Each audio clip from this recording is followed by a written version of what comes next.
গেছে কেনা? দেখুন বেপরোয়া গাড়ির তাণ্ডব কাঁঠালতলী মহেশখলা শিল্প কারখানা এলাকায়। বেশ কয়েকটি অটো, পুলিশের জিপসি সহ কয়েকটি গাড়ি ক্ষতিগ্রস্ত করে পালায় সেই বেপরোয়া গাড়ি। এমনকি এই গাড়ির ধাক্কায় স্কুল ছাত্রসহ কয়েকজন আহতও হয়েছেন। পুলিশ এবং এলাকাবাসী সেই গাড়ি ভাঙচুর করলেও আটকাতে পারেননি অভিযুক্ত চালককে।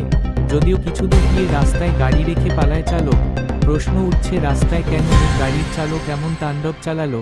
গাড়িতে কি ছিল? আমতলী থানা পুলিশ এখন মুখ খুলতে নারাজ।